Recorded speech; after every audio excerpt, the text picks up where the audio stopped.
বস্তি থেকে মহল সব খবর এক নজরে।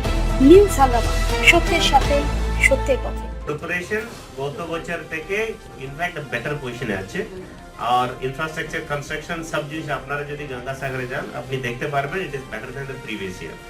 সো আমি বেসিক কিছু জিনিস বলি, পরে আমরা কিছু নতুন ইনিশিয়েটিভ আছে, অনেক ইনিশিয়েটিভ আছে, কিছুটা আজকে বলছি কিছুটা পরে বলবো। তো আমরা এক্সপেক্ট করছি, অলরেডি আমরা দেখছি দুর্গা পূজা থেকে এই বছর the pilgrim rush is much higher than the previous year. Already আমার মন্ত্রী সাহেব বলছিলেন দ্যাট প্রচন্ড ক্রাউড আছে আজ থেকে, মানে লট 8 এ এন্ড কোচবিহারিয়াতে ভালোভাবে পিলগ্রিম রাশ আছে। So we are expecting this year there will be huge rush of pilgrims. এই বছর কুম্ভ মেলা নেই, কোভিড এর সিচুয়েশন অনেক ভালো আছে এন্ড ভ্যাকসিনেশন দারুণ ভাবে হয়েছে। So naturally we are expecting huge rush of pilgrims. তো আমরা fully prepared আছে according to the total যেভাবে ক্যাপাসিটি আছে accordingly আমরা প্রিপারেশন নিয়েছি। Now dredging is nearly complete. আমাদের ক্যাপিটাল ড্রেজিং, মেইনটেনেন্স ড্রেজিং হয়, তো নিয়ারলি 5 লাখ কিউসেক মিটি ওখান থেকে বের করানো হয়, পুরোটা হয়ে গেছে। এখন চ্যানেল 3 তে ছোট মোটো কাজ হচ্ছে আর চেমাগুড়ি বেলুবলি যেটা ফাইনাল মেইনটেনেন্স যেটা হয় ও কাজ চলছে। We will be getting around 18 to 20 hours of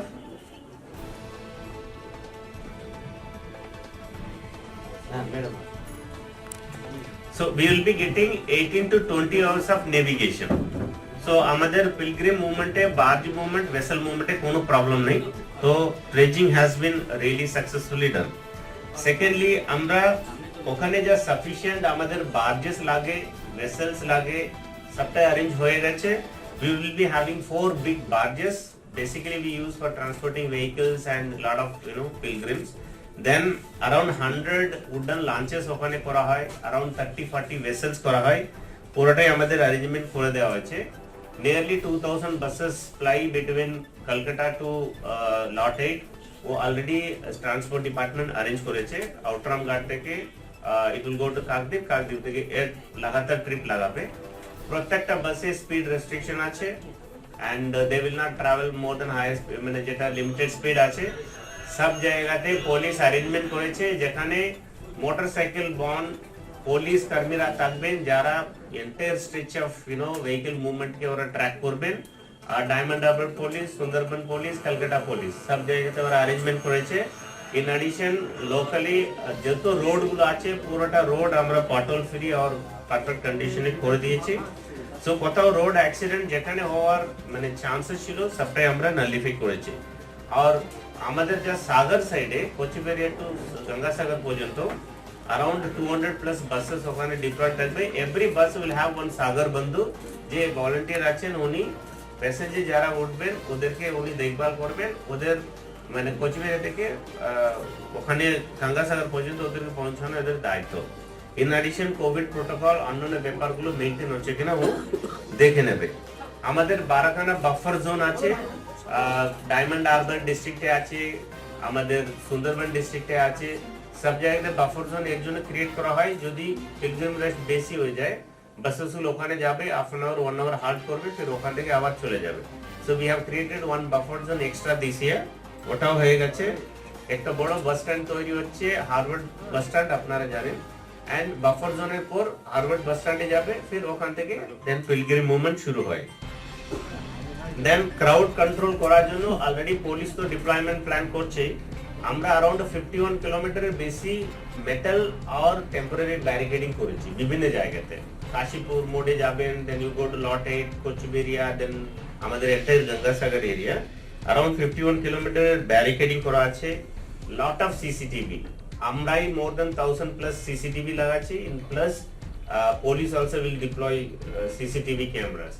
In addition to it, we have so many other equipments যেখানে walkie-talkie use হবে, drone based monitoring হবে, then we have an integrated control room আপনারা ভিডিওতে দেখেছেন। সো ইন্টিগ্রেটেড মনিটরিং হবে, ওখানকার field গুলো নবান্ন হেডকোয়ার্টারে পাঠানো হবে, যেখানে ডিজাস্টার ম্যানেজমেন্ট ডিপার্টমেন্ট ডাইরেক্টলি ওরা লাইভ ফিড পাবে। Not only from the control room, they also will get from different points. Namkana, Chemmaguri or Gangasagar अनेक जाएगा live feed from IP cameras, from our drone cameras. तो So entire thing will be fed there at Nabonna also. We had no COVID case in the entire Mela. So this year also we believe ওইরকম কোনো problem হবে না। Then healthcare facility তো আমি বললাম, doctor, nurses deployment সবটাই health department করে দিয়েছে। So we have sufficient people. Our officers যতগুলো deployed থাকবে, volunteers, everybody is doubly vaccinated. Everybody is doubly vaccinated.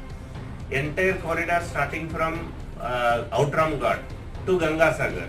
First dose 100% complete, second dose 90% complete. So another 3-4 days we are going to achieve 100% first and second dose. So entire Ganga Sagar corridor is going to be fully vaccinated.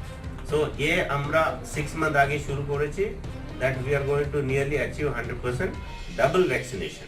Double vaccination. Whether it is an officer, volunteer or the public, entire corridor starting from Outram Ghat will be 100% vaccinated.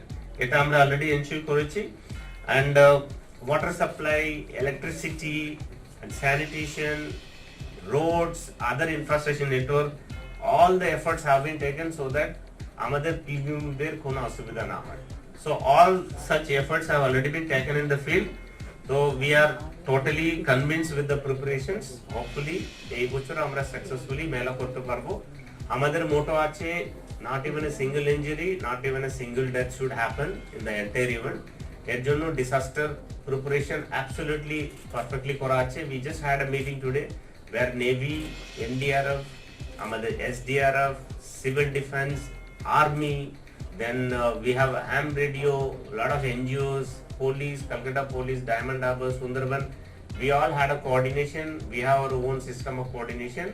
যেখানে কোনো একটু দুর্ঘটনা হলেও immediate swift response যদি করা যায় আমরা করছি। We have hired a lot of speed boats. We have so many vessels. We have ambulances on water. We have river patrolling. So river এ কোনো দুর্ঘটনা না হয় ওটা আমরা দেখে নিয়েছি। Every jetty has been fitness tested. Every vehicle, every bus, every launch which will be used will be fitness tested by the experts. So ওটা আমরা করেছি, and whatever buses we hire from the private also will be tested. Then the alcohol, other related যেটা hazards হয় সবটাই testing করা হবে। Then we have deployed volunteers, MBA inspectors and police at different locations যারা এসব test করবে so that কোনো rash driving या কোনো accident না হয়, that also will ensure. So overall the preparation is this much. আমরা অনেকটা নতুন ইনিশিয়েটিভ নিয়েছি, many were liked by the people. This year also we are going to introduce few things so that public এর সুবিধা হয় and they should have a seamless kind of travel. So already transport department is working on one ticket এর মধ্যে যদি ওরা travel করতে পারে, single ticket নিল, দেন বিভিন্ন জায়গাতে টিকিট না নিতে হয়। ধরুন আউটরাম ঘাটে একটা টিকিট নিল, গঙ্গাসাগর ঘুরে চলে গেল, ইয়া বাসের জন্য একটাই টিকিট হলো, ভেসেলের জন্য একটাই টিকিট হলো। This is being worked by the transport department. Once it is done then I will give it you. And ই স্নান আমরা যা গত বছর করেছি, we could able to reach a lot of people. This year there is a tremendous huge kind of demand, so e-snan will be promoted and we are going to do a different scale. Even from outside the country people are asking for e-snan kind of service. Then we have a kind of e-puja, that is a new we are introducing. গত বছর মেলা সম্পূর্ণ হয়েছে, তার একটি তথ্য আপনাদের কাছে আমাদের জেলা প্রশাসনের তরফ থেকে ওনারা সেটাকে আপনারা প্রজেক্টরের মাধ্যমে দেখেছেন। বর্তমান বছর যদিও এখনো কোভিড-19 একটি আছে, একেবারে চলে শেষ হয়ে গেছে বলা যাবে না, কিন্তু আমি দেখতে পাচ্ছি সাগরদ্বীপের মানুষ হিসেবে কোভিডের যখন ধারাবাহিকতাটা কিছুটা কমেছে, তখন আমি গত পুজোর পরে মানে আমাদের দুর্গা পুজোর পর থেকে যেভাবে তীর্থযাত্রীরা বিভিন্ন প্রভিন্স থেকে তারা আসছে, তার সংখ্যা যেভাবে দিনের পর দিন বাড়ছে, আমার এমনে ধারণা যে এবছর গঙ্গাসাগর মেলা 2022 প্রায় তীর্থযাত্রীর সংখ্যা এবছর প্রায় 75 লক্ষ তো দূরের কথা, তারও বেশি অতিক্রম করতে পারে। যদি আমরা ধরে নিই, পুজো থেকে যদি ধরে নিই, তাহলে আমি বলবো প্রায় 1 কোটির কাছাকাছি পুণ্যার্থীরা এবছর পবিত্র গঙ্গাসাগরে স্নান করছে।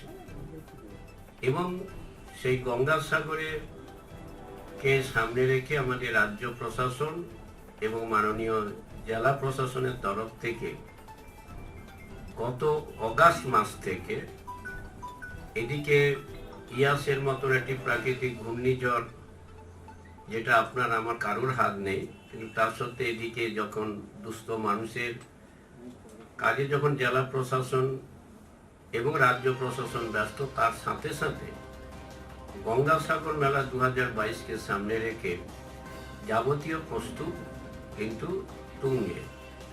গতকাল আমাদের মাননীয় জনস্বাস্থ্য কারিগরি দপ্তর এবং পঞ্চায়েত বিভাগের ভারপ্রাপ্ত মন্ত্রী শ্রীযুত পুলক রায় মহাশয় গেছিলেন এবং তিনি গোটাটাই তিনি পরিদর্শন করেছেন। লট নম্বর 8 কচুবেড়িয়া এবং প্রপার গঙ্গাসাগরে গোটাটা পরিদর্শন করেছেন এবং তিনি নিজে একটি মিটিংও করেছেন। প্রেস কনফারেন্সে তিনি তার বক্তব্য উপস্থাপিত করেছেন এবং তিনি বেশ কিছু গাইডলাইন্সও দিয়েছেন, যদি কোথাও কিছু থাকে সেগুলো অত্যন্ত দ্রুততার সাথে সেই কাজগুলোকে সব সুসম্পন্ন করা। আরেকটা কথা যেটা খুবই আনন্দের খবর, রাজ্য প্রশাসন এবং আমাদের জেলা প্রশাসনের তরফ থেকে গত বছরের যে স্নান, তার একটা সার্থকতা কিন্তু আমরা গত বছর লক্ষ্য করেছিলাম এবং সেই প্রেক্ষাপটে দাঁড়িয়ে এবছর মাননীয় জেলা শাসক তিনি যে ড্রোনের মাধ্যমে যে আমাদের পবিত্র গঙ্গার জল নিয়ে, সেটা হচ্ছে প্রপার গঙ্গাসাগরে যত তীর্থযাত্রী আসবে তাদের স্নান করানো যেতে স্নান করা যাবে। তাছাড়া লট নম্বর 8 কচুবেড়িয়া, নামখানা, বাবুরঘাটে সেই ব্যবস্থাটা এক নতুন দিগন্তের শুভ সূচনা করলেন। এটা আমাদের কাছে খুবই আনন্দের। গত বছর স্নান ছিল, এবারে হচ্ছে ড্রোনের মাধ্যমে স্নান। এটার জন্য আমি জেলা শাসক মহাশয়কে আমার তরফ থেকে, সরকারের তরফ থেকে তাকে হার্টিলি কনগ্রাচুলেশন এবং ভেরি ভেরি থ্যাঙ্কস জানাচ্ছি। এবং একটা কথা আপনাদের কাছে বলি যে সব রকমের প্রস্তুতি প্রায় শেষ পর্যায়ে। আশা করছি যে জলের যে সমস্যা, যেটা ড্রেজিং হচ্ছে, ড্রেজিং এর কাজ দ্রুত গতিতে চলছে। গত বছরের তুলনায় এবছরের ড্রেজিং এর কাজ অনেকটা ভালো।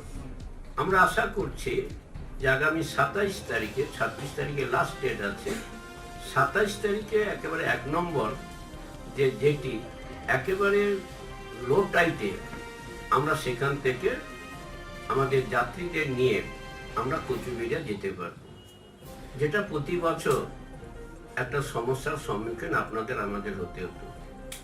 তাছাড়া এবছর আপনারা জানেন যে আমাদের মাননীয় ডিএম সাহেব প্রতি বছর একটা নতুন নতুন মানে মেলাকে আকর্ষণ করে তোলার জন্য সারা ভারতবর্ষের বিভিন্ন প্রান্তে, শুধু নয় সারা ভারতবর্ষের বাইরে থেকে বহু মানুষ আছে, বহু সাংবাদিকরা আসে। তারা সেটা উপলব্ধি করেছে যে এটাকে ইকো ফ্রেন্ড গঙ্গাসাগর মেলা 2021 আমরা যেটা উপহার দিতে পেরেছি, এটা 2022-এ একই উপহার দেওয়া হবে এবং সেখানে প্লাস্টিক মুক্ত, সাগর ব্লককে প্লাস্টিক মুক্ত এবং থার্মোকল মুক্ত করার জন্য জেলা প্রশাসন এবং Gangasagar Bakkhali development authority, block প্রশাসন, পঞ্চায়েত, বাজার কমিটি সবাই একত্রিতভাবে বিভিন্নভাবে তার মিটিং হচ্ছে, হাটসভা হচ্ছে এবং ডিএম সাহেবের যারা ওখানে গেছেন তারা প্রতিটি পাড়ায় পাড়ায় গিয়ে, মৌজায় মৌজায় গিয়ে মিটিং করছে। কেন প্লাস্টিক শুধু আমরা গঙ্গাসাগর সময় বলছি তা নয়, কিন্তু প্লাস্টিক যে কত ক্ষতিকারক হতে পারে, থার্মোকল যে কত ক্ষতিকারক হতে পারে, সেটা মানুষকে সচেতনতা করার জন্য আমাদের অনেক দিন ধরে তার কাজ দ্রুততার সাথে চলছে। তাছাড়া আপনারা সবাই সাংবাদিক বন্ধুরা জানেন যে আমাদের বাবুরঘাট থেকে একেবারে গঙ্গাসাগর পর্যন্ত সিসিটিভি ক্যামেরা থাকে, তাদের মেঘা কন্ট্রোল থাকে, যেখান থেকে দেখা যাচ্ছে কোথায় যাত্রীদের ভিড় কত আছে, কোথায় ভিড় কম আছে, তার টোটালটা মেঘা কন্ট্রোল এতে আপনারা সেখানে দেখতে পারেন। সেই ব্যবস্থাও রয়েছে। এবছর মাননীয় ডিএম সাহেব একটি আরতির ব্যবস্থা করেছে গঙ্গার পাড়ে। এবছর একটা আরতি, যেটা গঙ্গা আরতি বলে, সে আরতির এবারে ব্যবস্থা তিনি নতুন করে করেছেন। কোভিড-19 সামনে রেখে যাতে মেঘা ক্যাম্পিং করা যায় গঙ্গাসাগর মেলা মাঠে, তারও তিনি ব্যবস্থা করেছেন। যারা কোভিড-19 নিয়ে মেঘা ক্যাম্পিং করা হবে, যেটা হচ্ছে কোভিড-19 সামনে রেখে, তা অলরেডি সমস্ত ব্যবস্থা প্রায় শেষ পর্যায়ে। আমাদের মাননীয় মুখ্যমন্ত্রী সেই জায়গাতে আগামী 29 তারিখে তিনি ওখানে যেমন অ্যাডমিনিস্ট্রেটিভ মিটিং করবেন, তেমনি গঙ্গাসাগর মেলার প্রস্তুতি তিনি নিজে খতিয়ে দেখবেন। কোভিড-19 থাকার জন্য তিনি গত বছর যাননি, এবছর তিনি যাচ্ছেন। 29 তারিখে তিনি ওখানে পৌঁছে অ্যাডমিনিস্ট্রেটিভ মিটিং করার পর তিনি নাইট আউট করবেন। পরের দিন সকালবেলা লাঞ্চ করে তিনি আবার নবান্নে ফিরে আসবেন। অতএব আমাদের জেলার প্রশাসন, পুলিশ প্রশাসন থেকে শুরু করে রাজ্য প্রশাসন সবাই কিন্তু এটা নিয়ে একেবারে তাদের ব্যবস্থা একেবারে আমরা বলতে পারি 90% কমপ্লিট হয়ে গেছে, আর বাকি 10% আছে। কারণ একটা জিনিস আপনারা জানেন যে স্ট্রাকচারের যে দিকটা থাকে, সেই স্ট্রাকচারটা আজ থেকে করে আমরা বলেছি 26 তারিখ থেকে স্ট্রাকচারগুলো যেটা পঞ্চায়েত সমিতি করে। পিএইচি অলরেডি স্ট্রাকচারের কাজ প্রায় শেষ পর্যায়ে। আমরা ডিএম সাহেবকে কিছুটা বলেছিলাম, যেটা ওনারা করেন, ওই যে আমাদের ট্রেন যেটা আপনারা বলেন, সেটা ওই যে ট্রেন যেটা করেন, ওই যে হাজার হাজার যাত্রীরা যেটা থাকে, হ্যাঁ, সেটা একটু বাড়াবার জন্য ওনাকে বলেছিলাম। এবং সেটা যাতে অলরেডি উনি ডিসিশন নিয়েছেন, যাতে তীর্থযাত্রীদের কারণে একটু ঠান্ডা পড়েছে, যাতে তারা আমরা দেখেছি বিগত দিনে কেমন ছিল, আর আজকে কোন জায়গায় আমরা এই গঙ্গাসাগরকে নিয়ে যেতে পেরেছি, এটা কিন্তু সত্যি অভাবনীয়। এটা সারা বিশ্ব কিন্তু একটা দেখবে, সেটাও কিন্তু আমাদের ডিএম সাহেব সেটা তৈরি করে দিয়েছে। এটা সত্যি গতবার থেকে আমরা যেহেতু কোভিডের জন্য আমরা মানুষের কাছে পৌঁছতে পারবো না, মানুষ আসতে পারবে না, মানুষের সঙ্গে দর্শন হবে না, এই যে আমাদের মধ্যে একটা দুঃস্বপ্ন দেখছিল, সেটা কিন্তু আমাদের ডিএম সাহেব কিন্তু আমরা একসঙ্গে মিলে কিন্তু ওনারা একটা ভালো কিন্তু একটা সুন্দর একটা আমাদের দিক একটা তৈরি করে দিয়েছে, যে মানুষ তার কিন্তু বাড়িতে বসেই কিন্তু এই যে স্নান করতে পারবে। এটার দিক থেকে কিন্তু মানুষ একটা উত্থলিত। তা আমাদের এই যে গঙ্গাসাগর আজকে যেভাবে এই যে বিপর্যয় চলে গেল, তারপর আপনারা গিয়েছেন কি আমি জানি না, অনেকটা জায়গা আমাদের ড্যামেজ হয়েছিল, নিশ্চয়ই আপনারা ছবিও তুলেছিলেন। আমাদের অনেক প্রেস বন্ধুরা গিয়েছিল, তারা গলা পর্যন্ত জল দিয়েও ছবি তুলেছে, আমাদের পাঠিয়েছে, দেখেছি কত কষ্টে। তা সেই জায়গায় কিন্তু গঙ্গাসাগর কতটা বিধ্বস্ত হয়ে গিয়েছিল, তারপরেও কিন্তু মানুষ সেখানে যাবে। তার জন্য কিন্তু আজকে আমাদের মামাটি মানুষের সরকার যেভাবে আমাদের প্রশাসনকে নিয়ে কাজ করছে, প্রশাসন সেই লেভেলে এবং পঞ্চায়েত সমিতি সকল মিলে আজকে যে কাজগুলো হচ্ছে, তার মধ্যে থেকে কিন্তু আমরা গঙ্গাসাগর মেলাটাকে সুস্থভাবে সম্পন্ন করতে পারবো, সেই আশা রেখে কিন্তু আমরা আগামী দিনে এগিয়ে চলেছি। তার মধ্যে থেকেই আমাদের কিন্তু ভাবতে হবে, আমরা এই যে গঙ্গাসাগরকে এত মনে করা যায় না যে আমরা এত ছোট এটা মেলা, এটা আমরা ভাবি, কিন্তু আমরা যেভাবে আমাদের রাজ্য সরকার এর উপরে এফার্ট দিচ্ছে, যেভাবে টাকা খরচ করছে, তার থেকে কিন্তু আমরা দেখতে পাই আমাদের এই গঙ্গাসাগর পশ্চিমবাংলায় বলে সবসময় তাকে কিন্তু নিচু দেখানো হচ্ছে। আমার তো মনে হয় আমরা এই কুম্ভ মেলাকে আমরা কিন্তু এখানে তাকে আমরা বলতে পারি যে কুম্ভ মেলার উপরেও আমাদের এই গঙ্গাসাগরের উপরে যেভাবে খরচ হয় এবং মানুষকে আমরা যেভাবে পরিস্থিতির উপরে তাদের নিয়ে গিয়ে সেই মানুষকে একটা পুজো করিয়ে নিয়ে এসে মানুষকে আমরা ছাড়ছি, এটা কিন্তু আমরা সব সময় বলবো যে কুম্ভ মেলাকে আমরা কিন্তু এখানে আমরা টার্গেট করতে পারি যে কুম্ভ মেলার উপরেই আমরা এই গঙ্গাসাগর মেলা করছি। কিন্তু আমাদের কেন্দ্র সরকার জানি না কেন আমাদের এতটা লাঞ্ছিত করে আমাদের এই পশ্চিমবাংলাকে। আমার মনে হয় আমাদের কেন্দ্র সরকার থেকে আমাদের সাগরকে যেভাবে বঞ্চিত করুক না কেন, আমাদের মামাটি মানুষের সরকার থাকতে গঙ্গাসাগর কোনোদিন এই মানুষের স্বার্থে সেখানে কোনোদিন বঞ্চিত হবে না, আরো আগামী দিনে এগিয়ে যাবে। এই কথা বলে সকলে আপনারা সুস্থ থাকবেন, ভালো থাকবেন। আগামী দিনে আমাদের এই গঙ্গাসাগরে আপনারা সহযোগিতা করবেন। আপনাদের গত বছরে অনেক কষ্ট হয়েছিল, সেটা আমরা দেখেছি। অনেক প্রেস বন্ধুরা এসে আমাকে বলেছেন, আপনাদের এবারে সেটা কিন্তু আমরা ভালো জায়গা, এবং আপনারা যেটা দেখেছেন যে জলটা অনেকটা উঠে আসে আপনাদের যেখানে থাকার জায়গাটা, এটা আমরা অনেকটা আগিয়ে নিয়ে এসে করার চেষ্টা করেছি যাতে আপনাদের জলের উপর না থাকতে হয়। সময় মতো তো আপনাদের জোয়ারটা এসে আপনাদের ওটা প্রচন্ড, আপনারা চলে যান কিন্তু সবকিছু আপনাদের বিছনাপত্র সবটাই ভিজে যায়, আমরা দেখেছি। তো সেটা আমরা চেয়েছি যে এবারে আপনাদের সেই অসুবিধাটা হবে না, আপনারা সেই সুযোগ সুবিধার মধ্যে থেকে যাতে আপনাদের ভালোভাবে থাকতে হয়। আগামী দিনে আমরা চাইবো যে আমাদের প্রেস বন্ধুদের জন্য আমরা কংক্রিটের কোনো জায়গা করে দেব, কোনো একটা জায়গা বেছে, সেটা দূরে হয়তো হতে পারে কিন্তু সমুদ্রের কাছে তো আর হবে না, সেটা আমরাও সেটা চেষ্টা করব আগামী দিনে। আপনারা ভালো থাকবেন, সুস্থ থাকবেন। আমার কথা এখানে শেষ।